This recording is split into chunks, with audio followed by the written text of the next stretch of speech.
kinalaman yung post, talagang barda, barda. But hey, at the end of the day, darling, that's engagement. Sa ano ba, may point ba sa Abot Kamay na you told the writers or the director, huwag naman niyo ako masyadong gawing salbahe? May ganun ka? Baka may bigla na lang sumaksak sa akin sa mall or something, or okay lang sa'yo? Kasi parang, instead of, bago ko siya tanungin, because valid naman yung tanong na yun eh, bago ko siya tanungin, iniisip ko yung big scope, the big picture, di ba? Kasi parang ako na lang yung tumatayo na talagang all-out criminal. Yeah. Criminal na. Because all the others, like even my daughter, ano din, may side din na mabait siya, na naaawa siya, or minsan parang napipilit ko lang siya, ganon. So everybody still has a human side to them. Diba? I mean, even Moira does. Pero parang ako na ata yung tumatayong parang pinaka kontra sa kanila. I'm the antithesis of the morality of the show, right? So, parang tinanggap ko na lang kasi if not me, who? May umaway na sa'yo sa mall? Wala pa naman. Talaga? Pero online marami. Online? Ano yung mga talagang extreme na pang-aaway sa'yo? Marami yung mga talagang, TikTok ay sumasayaw ka. Hindi ka naman marunong sumayaw, dadalawa kaliwang paa mo. Parang pati ko, hindi naman. Pero, so I deal with them different ways.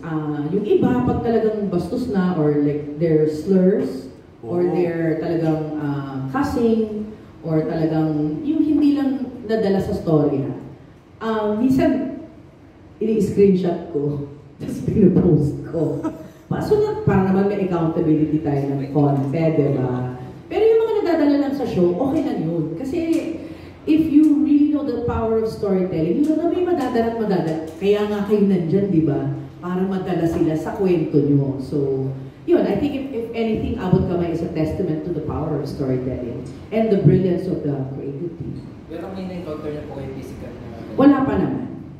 Hopefully natatakot sila sa akin. Pero ito, magpa-fans day kami ng, I was supposed to do a mall show itong July 1, but I had taping. Pero, kunyari, nagtitiping kami sa mall, medyo may dalawang esko na nakadikit sa akin kasi baka daw bigla lang hablutin. At saka ano yung audience kasi namin are women my age. Okay, so they're the ones who get really emotional.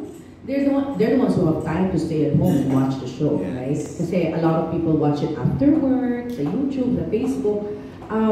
So talagang nadadala sila. Or minsan yung wala namang kinalaman yung post, talagang barda.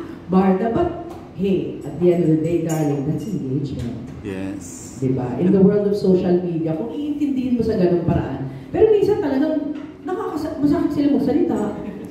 Ganun talaga, pero, or minsan nga si KZ Kinuchi, pinapatulan niya, sabi, huwag mo nang patulan.